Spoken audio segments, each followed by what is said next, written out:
all of Gabe Abelson's friends and fans, and all of mine. This is Comic Spot. Today, I'm in Vegas at the Stratosphere, and I'm bootlegging my Wi-Fi so I can bring you an hour of the Gabe Abelson. Gabe Abelson in the other box over here. He's a former head writer of monologues at the David Letterman show, and he was a writer for The Tonight Show with Jay Leno. Oh my gosh, you guys, the world doesn't get any better than this. This is what Comic Spot is for. This Comic Spot is where this Army veteran gets to vet out veterans of comedy, and we don't have a better example of a veteran of comedy than Gabe Abelson. For 4 decades, he's been a stand-up comic, and I've heard a stand-up guy, but I'm adding, he's one of the most sought-after comedy writer teachers today, and he has a class at Flappers, and you know who's going to get training from him? Yeah, me. So let's tune in and listen to see what all he has to say. Hey, Gabe. Hi. Welcome. Hi, Linda. How are you? It's so great to finally meet you. I've been Thank you. a fan from afar.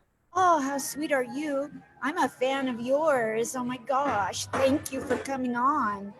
Absolutely. If you could put 200 on 36 red for me. You Right got it. there. 200? Okay, perfect. Yeah. I can do that for you. I mean, you're coming on my show. Why wouldn't I want to do it? So, Gabe, there are so many questions, and an hour does not do it justice. But I'm so thankful I get you for an hour, and I don't have to pay for the Wi-Fi. So I would like to know, when you grew up, when did people say, who said you were funny? Was it you or other people? When did you have your funny coming of age? Yeah, I think, I grew up as an only child. I have a half sister and half brother, but those from my father's second marriage. I was already practically an adult. But for my childhood, I was I was an only child. My parents, were sort of never had a great relationship even as a kid. So there was a lot of arguing in the house. Not with me. I just felt I created, and I read when I read a lot about Robin Williams. Not to compare myself in any way with a genius like that, but it was similar in that I felt very alone. I had a lot of, so my imagination kind of ran wild. And when my parents did get divorced, I became a troublemaker very early on in school. There was no sort of diagnosing ADHD or any of that stuff. And I acted out and got in trouble. And then I discovered comedy albums in my early teens to mid-teens. And that changed everything, because there was never really anything in life I thought, well, this is something I could see myself doing as a profession. There was no such thing. When I saw that there were people that, were being comedians, what I was getting kicked out of class for, that they were making a living, making other people laugh. I said, well, that's what I got to do. So interestingly enough, I grew up a block away from George Carlin. What? And when I was a little kid, his mother, Mary, who was already very elderly, would sit down on the benches downstairs on Broadway and 123rd, and I would sit down. She would tell me stories about her son, George, this famous comedian. And, this was before I was even aware of who George Carlin was. And then a few years later, when I became aware, again, it was just sort of another connection to the world of comedy. And then the first time I auditioned for the Improv, I don't even want to say the year, but I was 16, and I stood online with a comic who became a very successful comedian named Fred Stoller. You might not know Fred. He wrote for Seinfeld, and Fred stuck with it. I did my set and then stopped and went off to college and majored in drama, because there was no majoring in comedy. Now you actually can do that at a few universities. So I studied with sort of the acting guru Lee Strasberg for 4 years, and that was best. the best. And it was thrilling. And I think in many ways that influenced my comedy too. But by the time I got to college, I already knew that, yeah, I liked acting, but I was not passionate enough to really pursue it full force. I did a lot of commercials, radio commercials in the early days of my stand up because I used to do a lot of impressions in my act. So I did a lot of celebrity impressions on radio commercials, a couple on camera, nationals. But for the most part, the day I graduated college, I went to the comic strip in New York, and that became my home club for my whole career, really. Beautiful. I love Comic Strip Live and Gladys Simon. I'm a Gladys Simon girl. As you know, Gladys was one of my students way back, I think late 80s, early 90s. Gladys is the best, super funny, really funny, always was. And I just love how nurturing she is with all the people with the people she works with. Yeah. Yes. Just want to let you know, while we're on the subject of Gladys, she can sometimes take heat, where people make jokes about her advice. She once told me that I need to trust myself. And I came into comedy at 63 after brain trauma from a drunk driver, right? And a broken relationship with my daughter, but we won't go there. And so Gladys was the one that inspired me to trust myself that I don't need notes and I can trust that I'm funny. And I was in the Helium, Portland's Funniest, a couple of years ago, and I had 22 predictable punchlines in 5 minutes and forgot them all and managed to pull out a set out of nowhere. Because of Gladys. Yeah. Well, there you go. So when Yeah. did you work with her? I didn't even know that you did work with her. Yes. So I started mega posting jokes, and somehow Gladys got a hold of it because I got like 300,000 likes or something. And people out there wanted me to come and do comedy in front of Gladys. And I looked her up and I go, holy Toledo. So I started talking with Gladys and I took the train out there and did a set. And she thought I have some kind of X factor. Maybe it's a little X, but I'll take it. Absolutely. Thank You wear it on your sleeve. Yeah. You got And no so, sleeves, but you wear it on your arm. yeah. And so I went out there and lived there twice for extended periods of time. And she stayed involved and I trust her explicitly. If she said to jump off of a bridge, it'll make me funnier, I'd do it. And I don't like to swim. And they'll certainly make other people laugh when you jump off the bridge. You ever hear Mel Brooks's definition of comedy and tragedy? Oh, I love this. Uh, he says, comedy is when you fall off a cliff. Tragedy is when I stub my toe. Wow. And it sort of sums up a big part of comedy is whether you want to call it the superiority theory or the, laughing at others' misfortune or the fact that it's not you. I mean, that's what it basically comes down to. It's not you. Yes. But it's interesting because, the little nuances of comedy, like it's funny. Yeah, it's funny. Somebody else falls a cliff. It's not you. It's not you. But at the same time, there's a fine line between victimizing people. Somebody said today, asked me actually this morning, somebody that, is starting out in comedy, is it okay to make fun of a president's children? Like, can I make fun of Barron Trump? And I said, I wouldn't. I said, I don't suggest it. It's like when people making jokes about Chelsea Clinton, I said, because you're punching down. I don't just mean literally that they're little, but you can make fun of Ivanka because she's an adult. But as soon as you punch down and you go after somebody's kids, no matter how funny the joke is, yeah, of course, there are going to be people that appreciate it, obviously, but it's not. You're fighting yourself. I think you're fighting yourself if you do that. Yes. It takes so much craftiness to be likable, especially if you don't have an outgoing personality or whatever. Why would you want to throw it away? It's the number one. I would say it's the most important thing when you hit the stage. Obviously, the two most important things are getting your first laugh very, very quickly.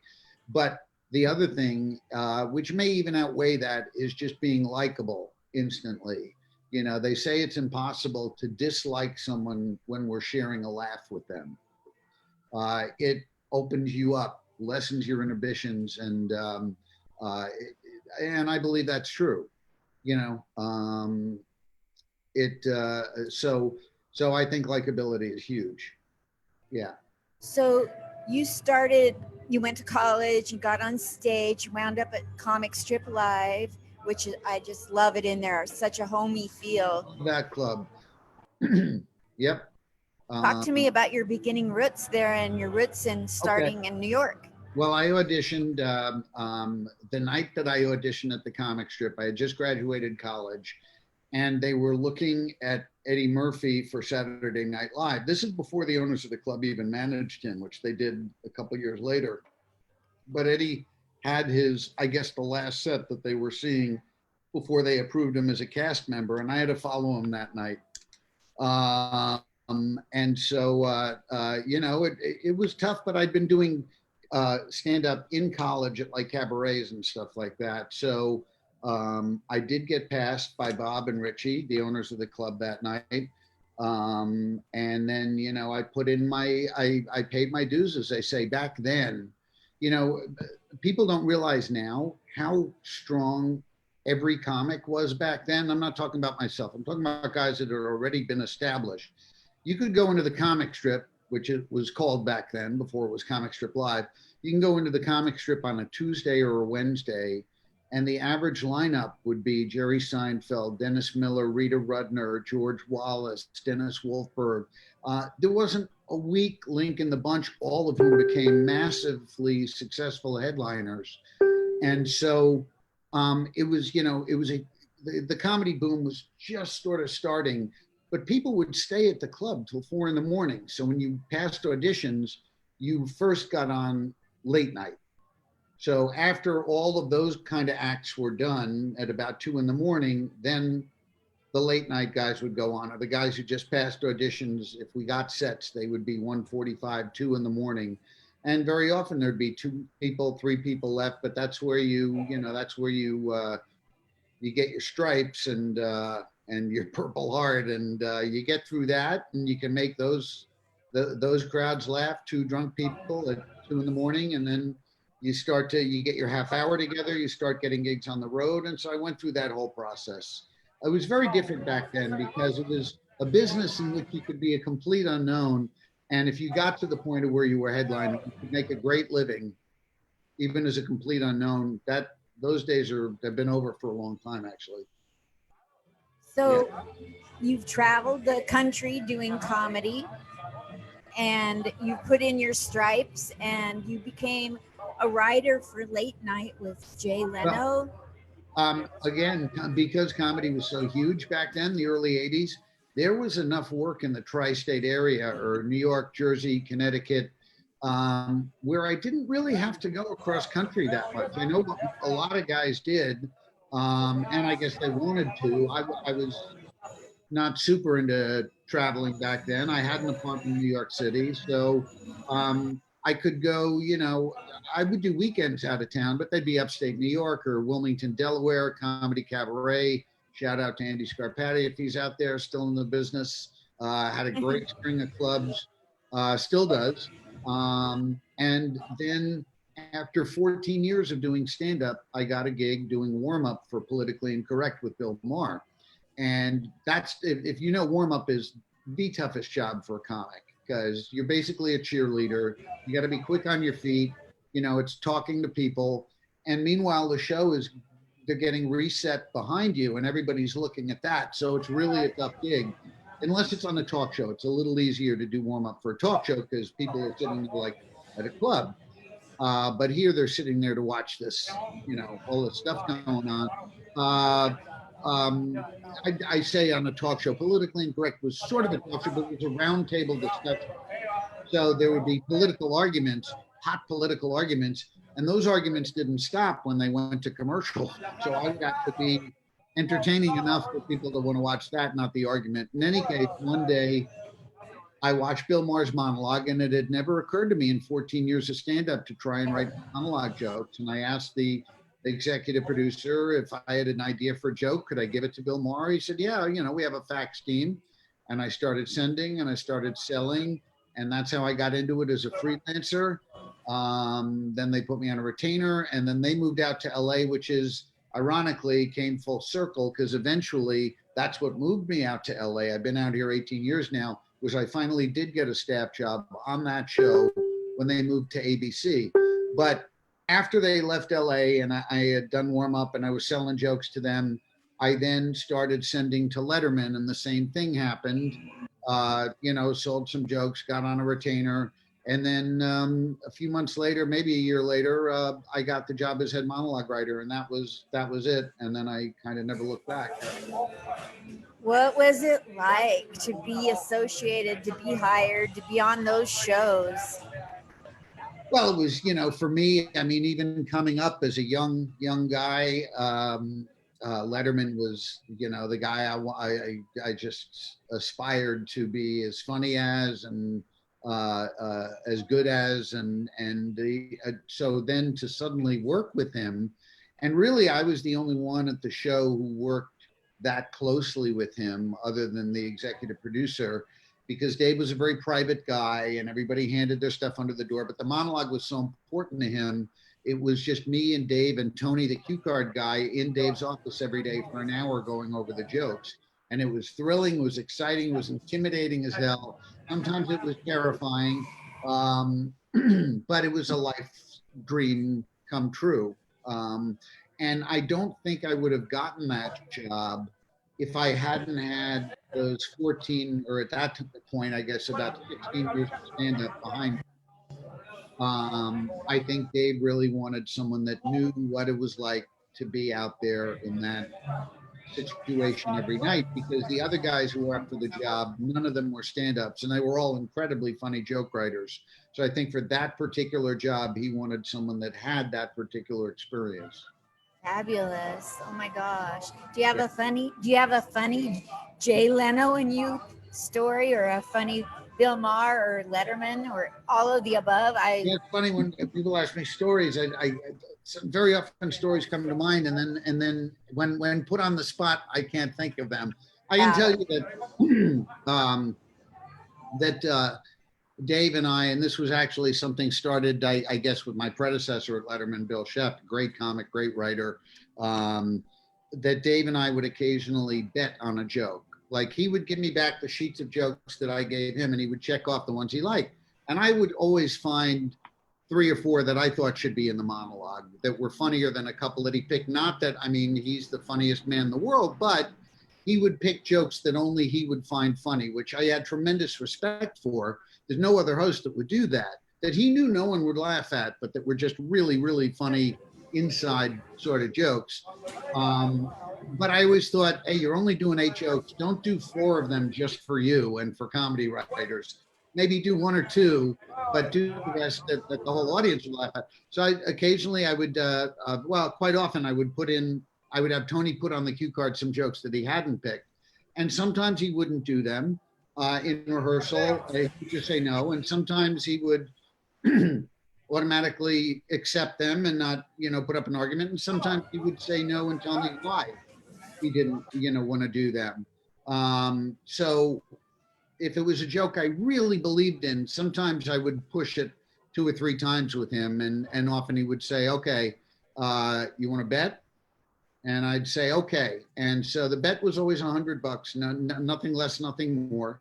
And I would only pick a joke that was so airtight that you couldn't tank the joke even if you wanted to, because he would go out there and purposely try to tank the joke to prove me wrong. So I knew I had to pick one that was bulletproof, that was so funny, self-contained, that required no delivery or timing on his part.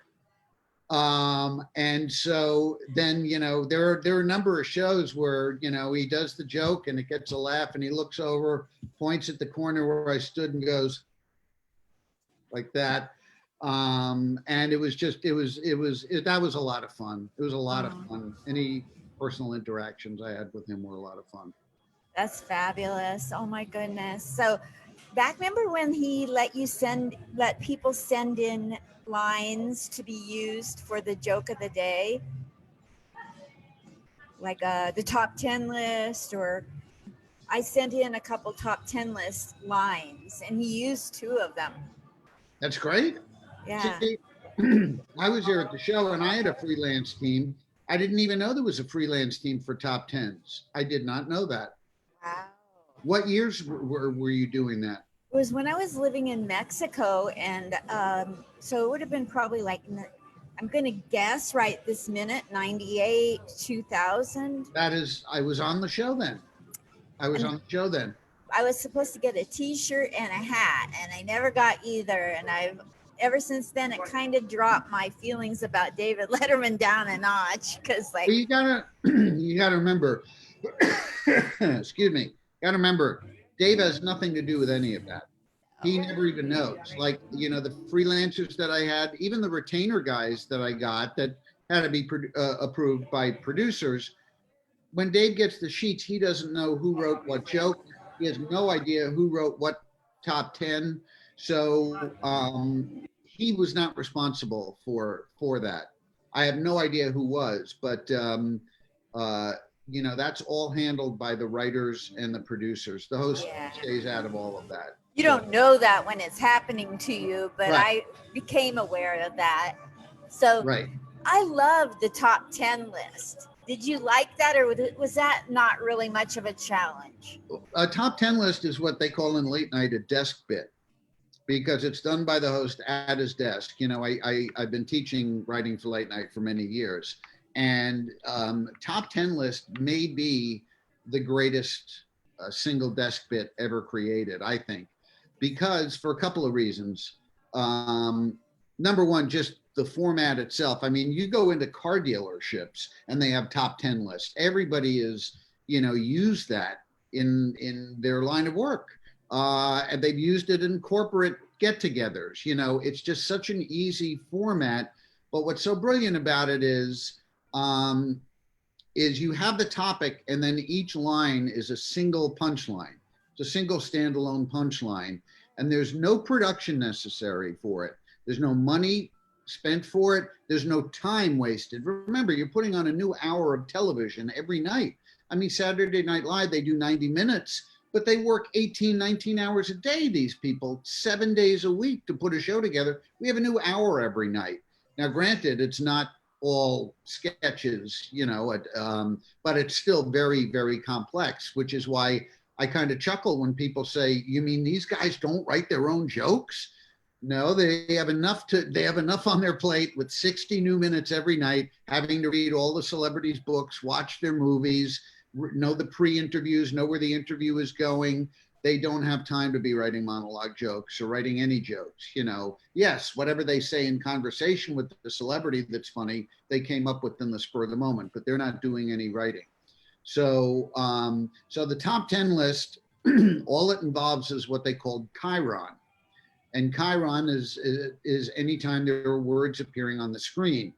And by the way, this is one of the things I teach in my writing for late night class is, anybody can submit to a show, but it really helps to have some knowledge of the languaging used in shooting scripts. Some people might write, we see words appear on the screen. Well, if somebody else sends in a packet that's equally as funny, but they just use the words chyron, and then whatever the line is, at least the reader psychologically tells them, okay, they have some operating knowledge of what late night is like. So all this stuff helps. So, when I work with people on packets, I tell them not just what to do, what not to do. I give them shooting terminology.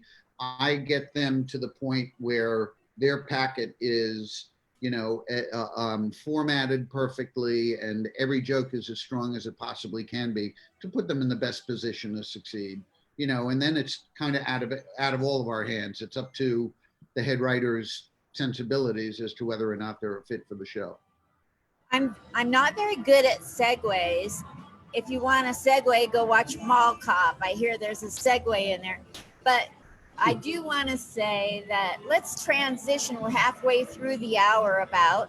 Okay. I would like to spend the rest of this valuable time hearing it like you started into all about your class and why people should take it, what they've learned, what people have said. I want to dedicate half of this time for that. I want you to plug Oh, your, that's very kind I of want you. to learn. That's very kind of you. Well, I started teaching stand-up in the early 80s, well, really before I had any right to.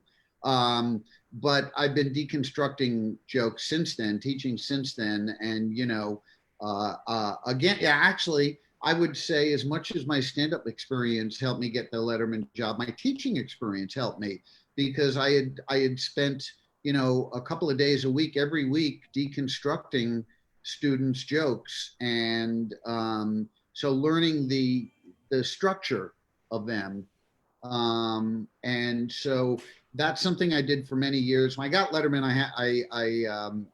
I teach in sort of in between jobs when I'm working full time on a staff, whether it's Kilborn or Letterman or Leno, or last year I was working on a sports talk show right before COVID. I don't have the time to teach, but I do teach when I come from a family of professors. My father's entire family, my dad was a philosophy professor emeritus for almost 60 years at New York University.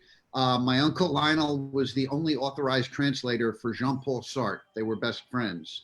My uncle's family, they're all incredibly high functioning intellectuals. That is not me. I'm the black sheep, but it does kind of explain that there are a lot of parallels actually between philosophy and comedy. But I think teaching just runs in my blood. I love doing it. I love now turning out students that I have students on almost every late night staff that are young enough to get the jobs I no longer can. But so they come in and I teach them how and send them on their merry way. So after Letterman is when I started teaching late night. So really started big time when I moved to LA at Flappers, but also privately. I work with people around the world, from comics and late night writers that are just starting out to writers that are already on staffs of shows and comics that already have Netflix specials. I was saying in an interview the other day, one of my favorite people to work with is a comedian named Emma Willman from New York. And Emma has a Netflix special. She was on My Crazy Ex-Girlfriend, and I worked with her starting about 4 years ago to put together a set for Colbert, which she got, then a second one, which she got, and we just have this great working relationship. I work with people someone that's on the Tonight Show of Israel. Every country has sort of their own Tonight Show version. So I'll work at whatever level the student is at, and I prefer working with the more advanced they are, the less it becomes. It's not really a teaching session anymore. It's more of a brainstorming session, and I just love the science of comedy. Deconstructing, constructing. You're speaking of stories. There's a story I just want to tell it because I hadn't thought about this till the other day when I was tooling around with some students' joke, and I told them about the music, the music of comedy. There was a comedian named David Say, still is, as far as I know, who at the point when I started in the early 80s had done more Tonight Shows than any other comedian in history. And I had worked with him many, many times on the road as a young comic. And he used to have this joke about, that back then observational humor was huge. So every line started with, you ever do this? You ever do this? You ever do this? And one of them was, you ever do this? You take the SATs and accidentally you fill in the answer to number 1 in the number 2 box, and the answer to number 2 in the number 3 box. You get through the whole thing. You realize you made a mistake. Now you have to erase. Now you have a smudge. Now you erase the smudge. Now you have holes. And just then the teacher goes, pencils down. And he said, and you get your test scores back, you realize you have the aptitude of a rhesus monkey, and you end up spending the rest of your life making planters out of ragu spaghetti jars. And so it was funnier than that. That was the basic wording of it. And, he was very funny, and I laughed at it. And then one day I was watching his act and I went, wait a minute. Did he just say spaghetti jars? Ragu spaghetti sauce jars. So I said to him, and I haven't forgotten this, and I was probably 22 or 23 at the time. I said, David, why do you say spaghetti jars, which makes no sense, instead of spaghetti sauce jars? he said, well, let me ask you a question. How many times have you seen my act? I said, probably 30 times. He said, you ever notice it before? I said, no. He said, exactly. He said, because your mind fills in the blank. But if I use the word sauce, it would ruin the rhythm of the joke. Spend the rest of your life making planters out of ragu spaghetti sauce jars rather than making planters out of ragu spaghetti jars. There's a flow. And it's like those optical illusions where the word is scrambled except for the first and last letter, and you can read the whole paragraph perfectly. Your mind fills in the middle part. So your mind fills in that blank. But if you were to hear that word, it would be uncomfortable. It would be one extra beat per measure and would ruin the rhythm of the joke. And I always took that with me, is like, that's how delicate joke writing is that, that's why Seinfeld said it takes him a year to write a joke. That one word can make a difference. And I find that's the other thing with people beginning, is they think that getting the funny idea down and maybe tooling with it a bit is writing the joke. It's not. It's word exchange. If I've never used that expression before, but that it's shaping the joke is not just eliminating every word that doesn't need to be there, but just also exchanging one word for another and finding out how the pieces fit together. The rewriting, as the old cliche goes about screenwriting, is how the joke is written. It's all about not getting your funny idea down, but getting the idea down and then shaping it and making it as punchy as you possibly can. So that lesson of David Say's just really blew me away. That is a great lesson. I just learned something. There you go. Yeah. So you teach comedy, and I'd love Yeah. to hear you tell me about the different facets of what you can do for somebody, what you do for a brand new person, what you do for somebody 5 years in, like me, 5, 6 years, somebody Well, that's 20 years. my flappers class, which was in person and now over Zoom, is for people just starting out in late night. And by starting out, I mean wanting to start and learn that language. I've had veteran comics, I'm not going to mention their names, but people very famous national headliners, take my writing for late night class because it's a completely different skill. And people say completely different. It's somebody up there telling jokes. And I always explain, no, monologue is nothing really about the host. It's all about looking outward. It's all observational, whereas stand up is all experiential. It's all about you. You know what I hate? You know what really scares me? These are the things that make for great stand up. But there's none of that in monologue. It's looking at topical stories, a straight setup, nothing funny in the setup. President Trump met with the president of Mexico today. And then finding the twist on that. So it's a very different discipline, and it's very interesting because I've had quite well-known comedians never quite get the structure or the technique of monologue writing. Yet occasionally I'll get a lawyer. I had a guy named Michael Platt in my class in the 90s, actually in the late 80s, and he's one of the top sitcom writers in Hollywood right now. He's a producer of Grace and Frankie, I believe is the name of the show. He's written for tons and tons of shows, sold screenplays, sold shows, and he was an attorney when he came to my class, but he just got it. He got it immediately. So it's a very different skill. Now, when I work with people that are starting out, I do start with the basics. In my flappers class, or if I'm working one-on-one over Skype, I will teach them how a monologue joke is constructed. You have to know the how before you can start doing it. A lot of people submit packets and they just don't get the job because they don't know the rules. There are a lot of rules, and you can break the rules, but you got to learn what they are first. And whereas with stand-up, the people that come to me, even people that are just starting out, will usually have some material written. So the way I work is I have them send me their material. I live with it for a week. I work on it so that the Skype session, which is the part that I charge for, although that money includes the whole week leading up to it. But by the time I meet them over Skype or Zoom, I'm as familiar with their material and their jokes as they are. I've added some tags to it. I've cleaned it up. I've tightened it up. And so we work purely on the material. It's very rare that I get someone as a stand-up student that's never set foot on stage before. I've gotten people that have been yeah, I've been up once or twice and I have all these ideas, but I don't know what to do with them.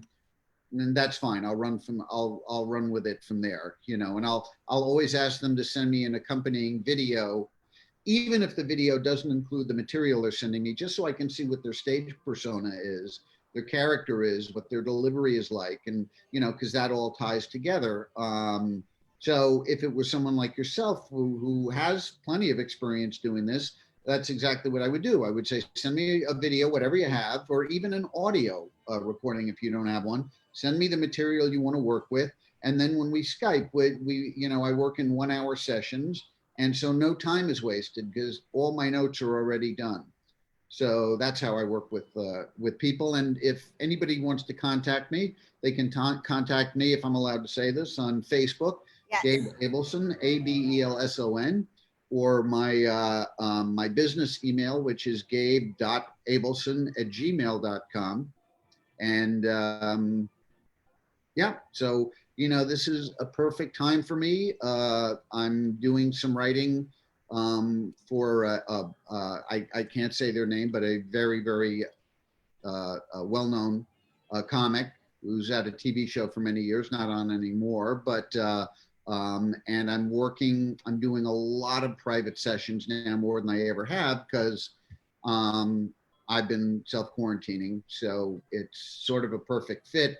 And I never really thought about this, but the Zoom classes, like my Flappers classes, just exploded. Normally, I get about 4 or 5 students, and I do it 3 times a year. But one class has been running right into the next, to the next, to the next, and I'm getting classes that are almost too big to handle, because now people from anywhere in the world can take the Flappers class. Before, they had to be in LA to show up. So I think in terms of lessons, it's this thing has been. I can't use the word beneficial in any way, but it's definitely boosted that business for sure. And where do I find the pricing on your class and your one-on-one? Um, you know, the Where best do way to people? contact me personally, and we'll talk from there. I'll tell you how I work. And okay, and other people, they just contact you personally for that. Yes, I will tell Perfect. you that they get an awful lot for not a lot of money, Wonderful. because I'm doing a week's worth of work on it. And then the sessions, I call them hour sessions. I don't watch the clock. We go as long as we need to. And it's really not, it's, about the price of a couple bags of groceries, put it that way. That's great. Yeah. I love that. What do you want to talk about before your time is up? I want to hear anything else you want to say about your class, your life, the awards you've won, the best and worst of comedy, whatever you want.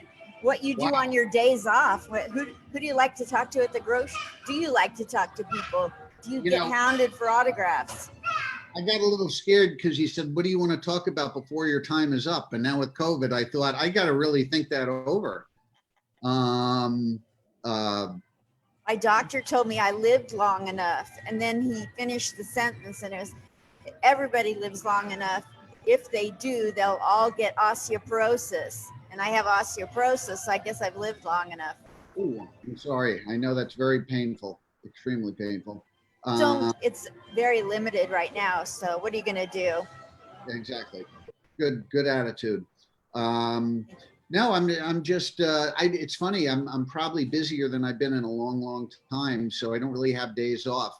I'm starting a more formal version of my own school, building my own school. I have all of my students are by referral, or whether they've heard about it from a comedian. I get a lot of students sent to me by Joe Toplin, who wrote the only book on writing for late night television, called How to Write for Late Night Television, but he doesn't work with comedians. So he sends me comics that come to him, and some late night writers, and also in the comedy community itself, stand-ups talk to other stand-ups, and then they come to me, and some people have heard about me online. So I'm doing a lot of that. I'm also pitching a couple of television shows while I'm developing. I was out pitching one, and that sort of put on hold, but I'm developing a couple of others. I'm working on yet a second business that I'm developing, and editing some video of mine that needed editing. And that's not really my strength, but I'm having fun enjoying how to edit. And that's the thing is, now is the time to learn stuff that you've always wanted to learn. My daughter, who's only 22, living in Brooklyn, which is very frustrating because I haven't seen her since January. She taught herself American Sign Language. She taught herself American Sign Language. She taught herself how to play guitar. She taught herself how to crochet, and she's doing all this in her, the time that's down right now, where her place of business is closed.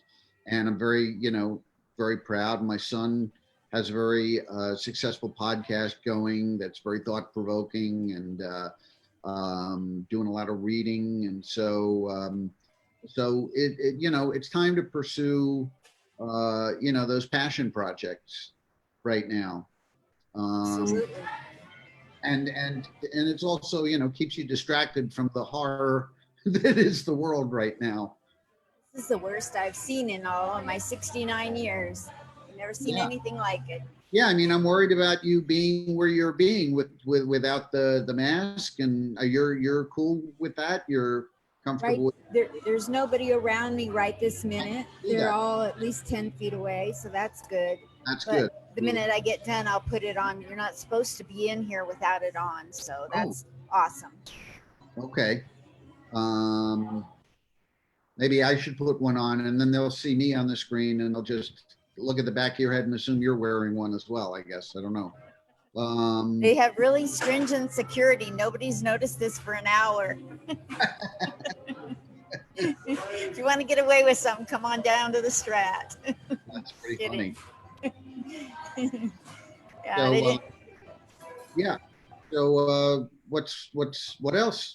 What else? What are you like when you go to the grocery store and people want to hound you for a selfie? Are you getting recognized everywhere you go? I haven't been recognized in 30 years. In the 80s when the comedy boom was tremendous, I did all those shows. MTV Half Hour Comedy Hour. I did 3 of those. Caroline's Comedy Club used to have the Caroline's Comedy Hour on A&E. I did that 3 times. I did the CBS Morning Show. I did the Today Show. I never did Carson, but I did a lot of shows. And occasionally people would say, "Hey, you're the guy I saw you on so-and-so," and ask for an autograph. And I felt like a big shot. I was in my 20s, then it became way more of a behind the scenes thing. And in fact, it's funny because people would say to me, because that's all I'd done my adult life. I'm blessed to have only done what I've loved my entire career. And people would say, "God, you've been doing stand-up for 15 years and getting these laughs. Doesn't it bother you that now somebody else, that David Letterman is doing your jokes and he's getting the laugh and you're not getting the credit?" Like, are you kidding me? Like, what do I work to on a weekend? 200 people, maybe. David, it's working to millions and millions of people. My jokes are getting out there. And it's also a comedy legend who decided my joke is funny enough to tell.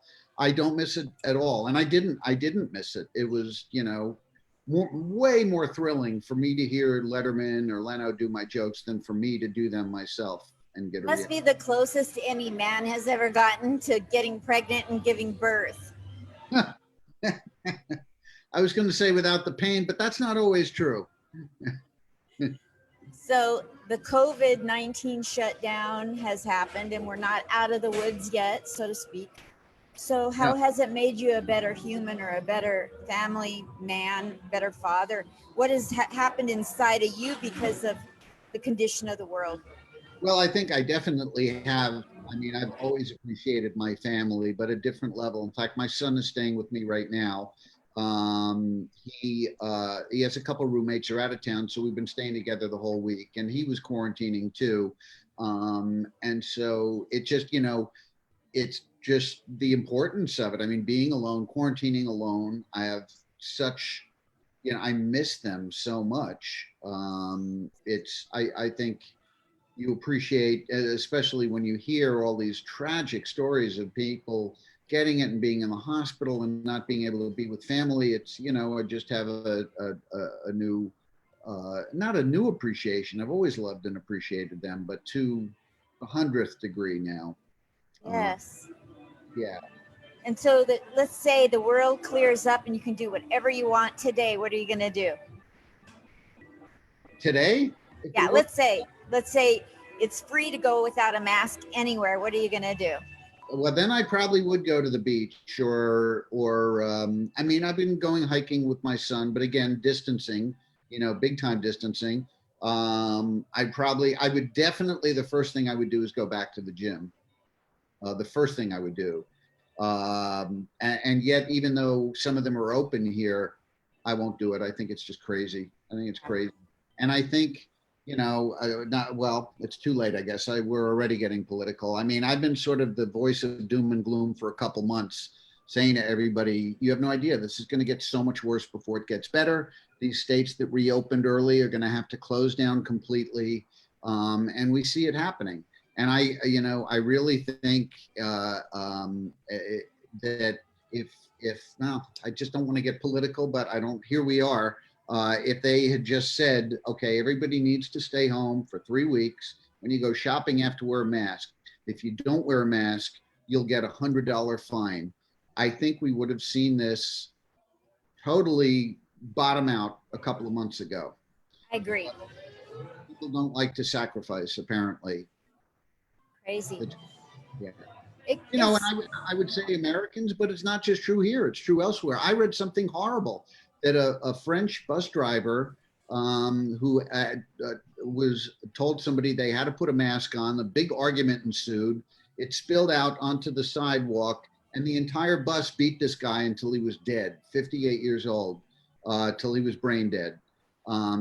Because they didn't want to wear a mask. And so, I mean, this is happening not just in the States, and I just don't get it. When I think of what my father sacrificed in World War II and in the Depression, and somebody said that to me the other day. They said, think about somebody who was born in like 1900.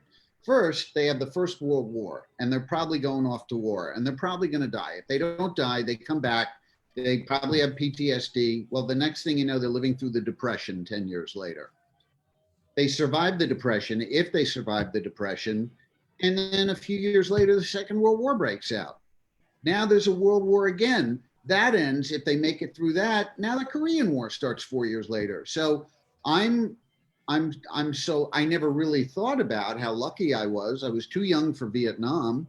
So in my entire lifetime, and I've lived a long time, there's never been this sort of thing to deal with, certainly not in my children's life. And that's what makes me the saddest, is that they have to deal with it. yes. Although my son had such a great attitude, I said to him on Father's Day, I said, I almost I want to apologize to you, like that the world is so screwed up right now. You shouldn't have to live through this. And he said, yeah, it's screwed up. He said, but at the same time, he said, this is going to be in every country's history book forever till the end of time. And to be a part of this is very interesting historically. And I thought that was a great attitude to have. Yes. Because they're in the prime of their life, and these months are dead months. We're missing out on, the world has virtually come to a stop. So, but anyway, so.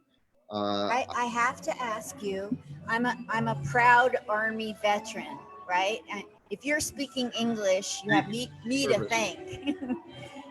And so the reason I'm being silly right now, but the thing is your father is a veteran of World War II? Yes, was. He passed away, he was almost 96, 2 weeks short of his 96th birthday in 2017, he passed away. What did he do in World War II? What was his job function? He was a chief radio operator on a ship in the Merchant Marines. Awesome. My parents came over here on a Merchant Marine ship after Hitler. I wonder if that was his ship, because that's where he met my mother. My mother was a German Jewish refugee who came on a boat, and that's where he met her, on a ship coming from Germany to here, over to here. My parents came over on the USS Marine Perch, PERC. Is that the same ship? That was my father's ship, the Marina Perch. Way. Oh my God. That was my father's ship. This is okay. This is too much. This is too much. I can't even process this. I need the day off. If you have an interview with me, you can go suck a grape. I'm taking the day off. Yeah, I've got proof of it.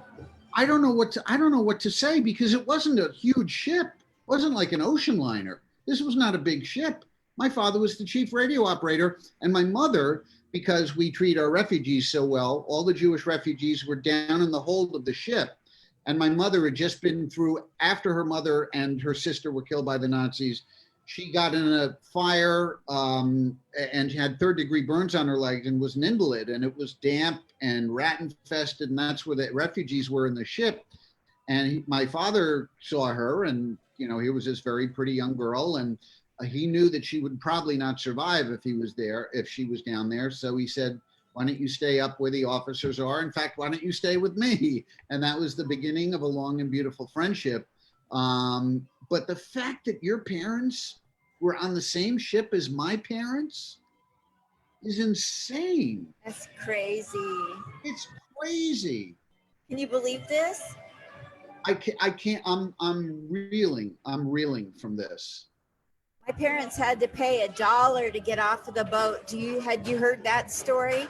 I know that the second my mother got off the ship, they threw her into a cell in Ellis Island. Because she was an invalid at the time, she ended up fully recovering. They didn't want her to be a drain on the system, and she would have died in Ellis Island again, because we treat our refugees so well. My father would go and bring her a change of dressing for her wounds every day, and bring her books to read. And her sister and my father had to sign an affidavit to the government saying that they would be financially responsible for my mother. And so so that was that. I can't get this out of my head. This is just so crazy. So you mentioned 120 something in Broadway, which is exactly where my parents lived, 125th in Broadway in Jewish Harlem. Was that Jewish Harlem? Yep. Right by the elevated subway tracks between, that was on Broadway. My development was between Broadway and Amsterdam. It was a private development of 6 high-rises that was landscaped. It was beautiful. You looked out our window, all you saw were trees and hills, and it looked like you were upstate New York. And when in fact, you're right, you were in the middle, or right at the beginning of Harlem. So beautiful there. So beautiful. Riverside so beautiful. Park. Yeah. I've thoroughly so enjoyed this interview and time to get to know you, and I'm never going to get over the fact that my parents were on your dad's ship. Never. Yeah, with both of my parents, because my mother was on the too. That's crazy, because it had to be that trip coming over. My father flew over the world during the war, but that was the one trip from over there to here. God, that's just nuts. Wow. I wish that I could do an interview without crying. This is too much. I wish somebody would just get on here and tell jokes. This is too much. I'm telling you, when we hang, it's going to be all I think about for a while. That is just crazy, because I also want to Google like how many ships were, around in World War II. I mean, the odds of that happening are just insane. I thought I should tell him the name of the ship just in case, because if he tells me the name, it's easy for me to say that was their ship. So I'm going to do that to you. And when I said perch, your chair went backwards about 10 feet. Oh yeah, no, I had chills at like never before. I mean, it's just crazy. And like I said, it wasn't a big ship. No, it wasn't. Yeah. That's crazy. This has been so amazing in so many ways. I can't thank you enough. I'm going to be writing you to talk about taking all my sets and making one big, huge one, and how to take me to another level. And I want to be in your class, and I want your personal help to have whatever the hell it is I'm doing get better. You got it, Linda. It's been such a pleasure. I really appreciate it. Thank you so much. You guys follow Gabe Abelson. Google him, get into his class, have him help you one-on-one. Even if you're not funny yet, even if you are just like, I don't care, a clerk at a grocery store, and you want to make people at your store laugh. Humor is the ultimate icebreaker, and everybody should be able to do it. Not should be able to, but should, if they can't already, should learn how to do it. It is, if you do any sort of public speaking in front of groups, whether if you're a business person or if you just want to be funny around the water cooler, or, it's just such an important skill to have. It can be taught, it can be learned.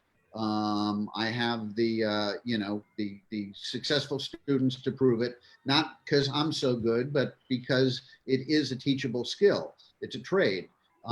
So I think it's something that everybody should look into. If you want to follow me on Instagram, it's at Gabelson, Gabelson, and Twitter is hashtag Gabelson. Awesome. You know what I love doing is I love doing comedy for veterans. And Yeah. when I'm done doing my shtick, I say, listen, that wasn't funny. It took Shakespeare to make it funny in a lot of years. So if you are ready to take any nonsense that you've been through and make it funny, step to the back of the room and let's help you come up with. If veterans pull away from people because they're holding so much in, if they can find a way to release it, Yes. it's so healing for everybody. Laughter is the ultimate release. Absolutely. So get into his classes, seek him out and get some help because it's for everybody. Hell, we need humor right now. If we don't need humor any other time in the world, we need it now. That's how we deal with tragedy. It's a coping mechanism. That's why, humor is never about anything good, or rarely, almost never about anything good. It's how we deal with, you read about, and I talked about my mother being a Holocaust survivor. You read about people in the camps that were, incredibly funny and telling jokes. And I mean, it's how we get through life. It's how we deal with the toughest moments. Yep. Absolutely. It's the only way to get through it. When I go through something, I can't wait to make it funny. I'm like, if I have to go through this garbage, I want to, as fast as possible, humanly, make it funny. That's the only way it's going to be worth going through it. That's right. That's right. And if it's a personal experience, it's always important for the audience to relate to the experience. That's part of the trick of writing comedy too, is to take an experience that's unique to you and yet present it in a universal enough way that everybody can relate to it.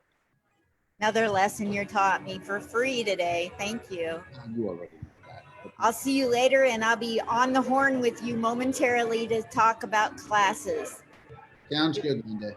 You guys, get on it. You know you're not that funny. I'm not either. So let's do this. Okay? Bye, you guys. What? Neither am I. That's why I teach. And right there. Okay.